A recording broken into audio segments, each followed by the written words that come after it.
ওম নমঃ শিৱায় নমস্কাৰ বন্ধুসকল পুনে এটা গুৰুত্বপূৰ্ণ ভিডিঅ'লৈ স্বাগত জনাইছোঁ। বৃষ ৰাশি জাতক জাতিকাসকলৰ 2025 চনৰ এই আগষ্ট মাহটো কিদৰে পাৰ হ'ব, আগষ্ট মাহত কেনে ধৰণৰ পৰিৱৰ্তন আহিছে, কোনখিনি ক্ষেত্ৰৰ পৰা অলপ সাৱধানতা অৱলম্বন কৰিব, সকলোখিনি তথ্য আপোনালোকে এই গুৰুত্বপূৰ্ণ ভিডিঅ'টোৰ জৰিয়তে জানিব পাৰিব। আগষ্ট মাহত বিশেষকৈ চাকৰি, কেৰিয়াৰ, বৈবাহিক জীৱন, ব্যৱসায় ক্ষেত্ৰতে হওক, শিক্ষাৰ ক্ষেত্ৰতে হওক, আপোনালোকৰ প্ৰেম জীৱনত কেনে ধৰণৰ পৰিৱৰ্তন আহিছে।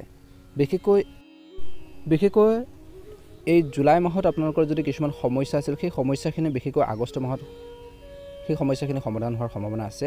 এই মাহত আৰ্থিক লাভৰ গতি অলপ লেহেমীয়া হ'ব যদিও একে গতিতে আপোনালোকে নাথাকিব, মাজে মাজে উত্থান পতন হ'ব। গতিকে প্ৰয়োজনতহে টকা পইচা খৰচ কৰিব লাগিব। অপ্ৰয়োজনীয় খৰচৰ পৰা বিশেষকৈ টকা পইচাৰ উপাৰ্জনৰ ক্ষেত্ৰত অধিক গুৰুত্ব দিব লাগিব। বিশেষকৈ যিসকলৰ এটা অভ্যাস আছে বা তেওঁলোকে বিভিন্ন শ্বেয়াৰ মাৰ্কেটত বিনিয়োগ কৰাৰ আছে, সেইসকল লোকৰ বাবে এই মাহটো কিন্তু অতি শুভ দেখা পোৱা গৈছে। যিসকলৰ অভিজ্ঞতা নাই, নলেজ নাই, বিশেষকৈ সেইসকল লোকে এনে কামত আগবাঢ়িব নালাগে। ভালদৰে বিবেচনা কৰিলেহে সেইখিনি ক্ষেত্ৰত গুৰুত্ব দিয়ক বুলি কৈছে। কাৰোবাৰ পৰা অধিক টকা ধাৰলৈ আপোনালোকে নল'ব তৎক্ষণাত। অপ্ৰয়োজনীয় খৰচবোৰ কিন্তু এই আগষ্ট মাহত বৃষ ৰাশি জাতক জাতিকাসকলে নিয়ন্ত্ৰণ কৰিব লাগিব। অপ্ৰয়োজনীয় ধাৰলৈ টকা পইচা ধাৰলৈ বেছিকৈ নল'ব। আগষ্ট মাহত বিশেষকৈ ব্যৱসায় দৃষ্টিকোণৰ পৰা এই মাহটো আপোনালোকৰ বাবে ভাল বুলি কৈছে। ব্যৱসায়ত ধন বিনিয়োগৰ বাবে এই মাহটো অতি শুভ। এই মাহটো আপোনালোকৰ সঠিক মাহ বুলি কৈছে। ব্যৱসায়ীসকলে চৰকাৰী নিয়ম সঠিকভাৱে পালন কৰিব লাগে। চৰকাৰী যিখিনি নীতি নিৰ্দেশনা, যিখিনি আপোনালোকৰ গাইডেন্স আছে, সেইখিনি সুন্দৰভাৱে পালন কৰক বুলি কৈছে। ব্যৱসায়ৰ ক্ষেত্ৰত অনুকূল ফলাফল লাভ কৰিবলৈ সক্ষম হ'ব। আপুনি আপোনালোকৰ পৰিয়ালৰ সৈতে এটা নতুন কাম আৰম্ভ কৰিব পাৰে। নতুন ব্যৱসায় বা বিজনেছ আপোনালোকে আৰম্ভ কৰিব পাৰে। তাৰ বাবে এই মাহটো অতি শুভ বুলি কৈছে। একে সময়তে আপোনালোকৰ কেৰিয়াৰৰ বাবে এই মাহটো অতি ফলপ্ৰসূ বুলি কৈছে। ৰাজনীতিত বা বিভিন্ন সমাজ ক্ষেত্ৰৰ লগত বা সামাজিক ক্ষেত্ৰৰ লগত জড়িত লোকসকলৰ বাবে এই মাহটো অতি মধ্যমীয়া দেখা পোৱা গৈছে। বিশেষকৈ কৰ্মসংস্থাপনত থকা লোকসকলে ভাল দৰমহা, ভাল কৰ্মসংস্থাপন পোৱাৰ সম্ভাৱনা দেখা পোৱা গৈছে। অফিচত নিজৰ ভিতৰত মনত ৰাখিব, আপোনালোকৰ দুৰ্বলতাৰ কথা কাকো প্ৰকাশ কৰিব নালাগে। নিজৰ উইকনেছবোৰ আপোনালোকে ক'ব নালাগে। সেইখিনি ক্ষেত্ৰত ধ্যান ৰাখিব লাগিব বুলি কৈছে। বৃষ ৰাশি জাতক জাতিকাসকলৰ বাবে বিশেষকৈ এই মাহটোত শিক্ষাৰ ক্ষেত্ৰতো উত্থান পতনেৰে ভৰি পৰিব। বিশেষকৈ 15 আগষ্টৰ পিছত সময়খিনি ছাত্ৰ ছাত্ৰীসকলৰ বাবে ভাল বুলি কৈছে। চৰকাৰী চাকৰিৰ বাবে প্ৰস্তুতি চলাই থকা যিসকল ছাত্ৰ ছাত্ৰী বা যুৱক যুৱতী আছে, কিছু ক্ৰচিঙত নামভৰ্তি কৰিব পাৰে। এই মাহটোত নিশ্চয়কৈ অনুকূল ফল পাব বুলি কৈছে। প্ৰতিযোগিতামূলক পৰীক্ষাৰ বাবে প্ৰস্তুতি চলোৱা বিশেষকৈ সকলক বন্ধু বান্ধৱীৰ কথাত বেছি প্ৰভাৱিত নহৈ নিজৰ বিচাৰ বিবেচনাত অধিক গুৰুত্ব দিব লাগে বা নিজৰ চিন্তাধাৰাত ব্যৱহাৰ কৰিবলৈ পৰামৰ্শ দিয়া হৈছে।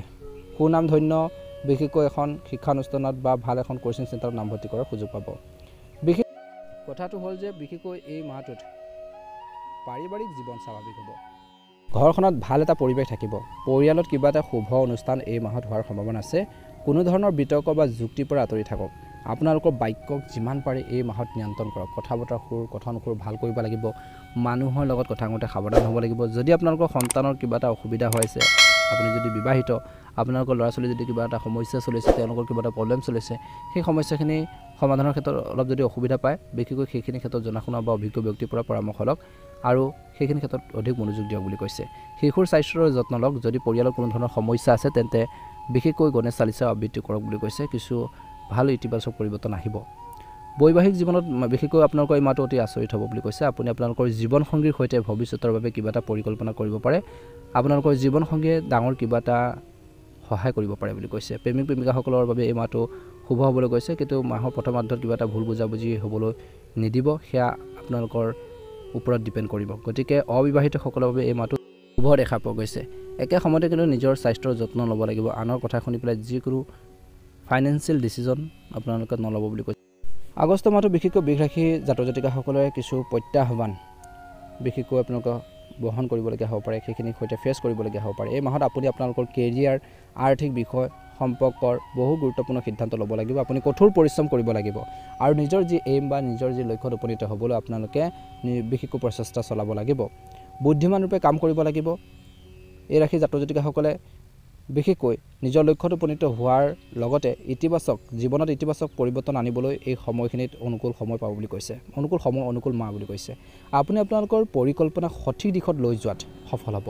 আপোনালোকৰ সম্পৰ্কক শক্তিশালী কৰাৰ সুযোগ পাব আৰু সেইখিনি লাগিবই। ধৈৰ্য আৰু ইতিবাচক মনোভাৱেৰে আপুনি সফলতাৰ পথত আগবাঢ়ি যাব এই মাহত। আপোনালোকৰ পৰিয়ালৰ সৈতে ঘৰখনৰ ৰক্ষণাবেক্ষণৰ পৰিকল্পনা কৰিব পাৰে, ঘৰখনৰ উন্নতিৰ বাবে চিন্তা কৰিব, সেইখিনি ক্ষেত্ৰত কিছু কাম আৰম্ভ কৰিব বুলি কৈছে। যুৱক যুৱতীসকলে ভৱিষ্যতৰ লক্ষ্যত উপনীত হোৱাৰ ক্ষেত্ৰত আপুনি অনুকূল ফল পাব বুলি কৈছে। আপোনালোকৰ সপোনবোৰ পূৰণৰ বাবে কিছুমান আপোনালোকে পদক্ষেপ ল'ব পাৰিব বুলি কৈছে। বিশেষকৈ এই ৰাশি জাতক জাতিকাসকলে আৰ্থিক সিদ্ধান্ত লোৱাৰ সময়ত অতিৰিক্ত সাৱধান হোৱাটো প্ৰয়োজন আছে। যিকোনো লোকচানৰ সম্ভাৱনা আছে। ঋণ লোৱা বা সামৰ্থ্যতকৈ অধিক ঋণ লোৱাৰ পৰা বিৰত থাকক। বেছি টকা পইচা ধাৰলৈ নল'ব, জোখতকৈ বেছি নল'ব।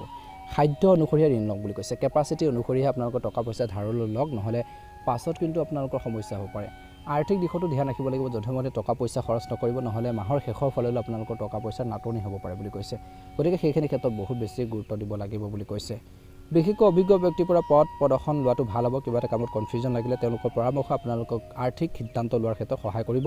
যদি আপুনি যাত্ৰা কৰি আছে কিবা এটা ক্ষেত্ৰত, আপোনালোকৰ লাগেজৰ বস্তু বাহানিৰ যত্ন লওক বুলি কৈছে। আপোনালোকৰ আত্মবিশ্বাস আপোনালোকৰ বৰ্তমান সময়ত কিন্তু মনত ৰাখিব লাগিব।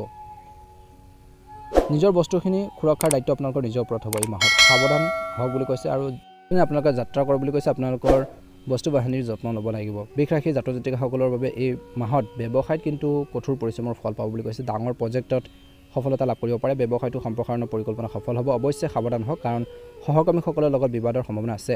কামত কিছু বাধা আহিব পাৰে, গতিকে সহকৰ্মীসকলৰ সৈতে ভাল সম্পৰ্ক বজাই ৰাখিবলৈ চেষ্টা কৰক। চৰকাৰী চাকৰি বিষয়ৰ পৰা সহায় পাব। আপোনালোকৰ ইচ্ছামতে বিশেষকৈ কিছু লোকে ট্ৰেন্সফাৰ পাব পাৰে বুলি কৈছে। নতুন সম্ভাৱনাৰ সৃষ্টি হৈছে। আপোনালোকৰ কেৰিয়াৰ সুযোগ পাব বুলি কৈছে। নিজৰ লক্ষ্যত ভালদৰে মনোনিৱেশ কৰি থাকিব লাগিব। এই মাহত আপোনালোকৰ প্ৰচেষ্টাত সামঞ্জস্যপূৰ্ণ হওক বুলি কৈছে। বিশেষকৈ প্ৰেম বা বৈবাহিক জীৱনত এই মাহটোত আপোনালোকৰ বাবে শুভ দেখা পোৱা গৈছে। পৰিয়াল প্ৰেম জীৱনত সুখ আৰু সমৃদ্ধিৰ সময় বুলি কৈছে। বুজাবুজি বৃদ্ধি পাব। পৰিয়ালৰ সম্প্ৰীতি আৰু মৰম থাকিব, যাৰ ফলত ঘৰৰ যি পৰিৱেশ সুখদায়ক হৈ থাকিব। মাহৰ তৃতীয় সপ্তাহৰ এই সময়খিনি কিন্তু নিজৰ মনোবল বজাই ৰাখক। অপ্ৰয়োজনীয় তৰ্ক পেচালত জড়িত নহ'ব। পুৰণি বন্ধু বা পৰিয়ালৰ সদস্যক লগ পালে আপুনি সুখী হ'ব। এই মাহত আপোনালোকৰ সম্পৰ্ক শক্তিশালী হ'ব বুলি কৈছে।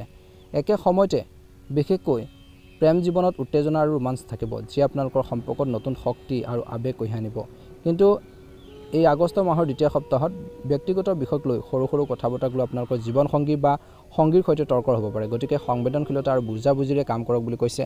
ভুল বুজাবুজিৰ সৃষ্টি হ'লে আপোনালোকৰ নিজৰে লোকচান হ'ব পাৰে। গতিকে সেইখিনি ক্ষেত্ৰত বুজিব লাগিব। দৃষ্টিকোণৰ পৰা এই আগষ্ট মাহটো কিন্তু বৃষ ৰাশি জাতক জাতিকাসকলৰ কিছু উন্নতিৰ সময় বুলি কৈছে। পুৰণি স্বাস্থ্যজনিত সমস্যাবোৰে বিশেষকৈ আপোনালোকক অশান্তি যদি দি আছিল বহুদিনৰ পৰা, সেইখিনি ক্ষেত্ৰত কিছু সকাহ পাব পাৰে বুলি কৈছে। মানসিক শান্তি অনুভৱ কৰিব। আপুনি শক্তি আৰু ইতিবাচকভাৱে ভৰপূৰ হ'ব, যাৰ ফলত আপোনালোকৰ দৈনন্দিন কাম কাজত উৎসাহ আৰু উদ্যম থাকিব। যেতিয়া আপোনালোকৰ স্বাস্থ্য ভাল হৈ থাকিব, আপুনি নিজে নিজৰ কামখিনি সুন্দৰভাৱে কৰিব পাৰিব। কিন্তু অতিৰিক্ত কামৰ বাবে ভাগৰ আৰু মানসিক চাপ বাঢ়িব পাৰে। গতিকে নিজৰ বাবে সময় লওক আৰু সংগঠিত হৈ থাকক। আপোনালোকৰ স্বাস্থ্য আৰু মানসিক চাপৰ নিয়ন্ত্ৰণৰ ওপৰত গুৰুত্ব দিয়ক বুলি কৈছে। নিজৰ ব্যায়াম, সুষম খাদ্য আৰু পৰ্যাপ্ত টোপনি শক্তি আৰু ইতিবাচকতা বজাই ৰখাৰ ক্ষেত্ৰত সহায় কৰিব বুলি কৈছে। এই মাহত বিশেষকৈ বৃষ ৰাশিৰ জাতক জাতিকাসকলে টকা পইচা বা বিত্তীয় সিদ্ধান্তবোৰ লোৱাৰ সময়ত বহুত বেছি সাৱধান হ'ব লাগিব। অপ্ৰয়োজনীয় খৰচৰ পৰা যিমান পাৰে আপোনালোকে আঁতৰি থাকক বুলি কৈছে। নিয়মিতভাৱে আপোনালোকে যোগাসন কৰিব লাগিব, ব্যায়াম কৰিব লাগিব আৰু টোপনিৰ কিন্তু প্ৰয়োজন আছে। ইতিবাচক বজাই ৰাখক। নিজৰ মনৰ যি শক্তি আপোনালোকে বজাই ৰাখক বুলি কৈছে। সম্পৰ্কত বিশেষকৈ ভুল বুজাবুজি হ'বলৈ নিদিব বুলি কৈছে। আপোনজনৰ সৈতে আপোনালোকে কিছু টাইম স্পেণ্ড কৰক, সময় দিয়ক বুলি কৈছে। তেওঁলোকৰ সৈতে কিছু সময় অতিবাহিত কৰিলে আপোনালোকৰ সম্পৰ্কবোৰ বহুত বেছি ষ্ট্ৰং হ'ব বুলি কৈছে।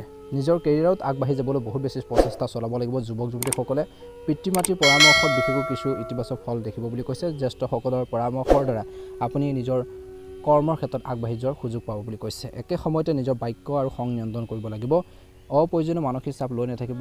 বিশেষকৈ চিন্তাবোৰ ইতিবাচক আপোনালোকে কৰি ৰাখক বুলি কৈছে। টকা পইচাৰ ক্ষেত্ৰত বহুত বেছি সাৱধান হ'ব লাগিব বুলি কৈছে।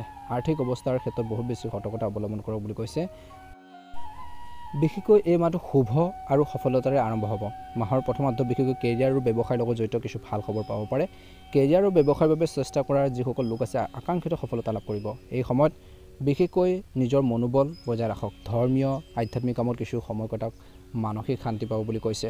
নিজকে সুখী কৰি ৰাখিবৰ বাবে চেষ্টা কৰক বুলি কৈছে। নিজৰ দুৰ্বলতাখিনি আনৰ আগত প্ৰকাশ নকৰিব। নিজৰ উইকনেছখিনি আপোনালোকে বেলেগৰ আগত প্ৰকাশ নকৰিব। নিজকে মানসিকভাৱে ষ্ট্ৰং কৰি ৰাখিব লাগিব বুলি কৈছে।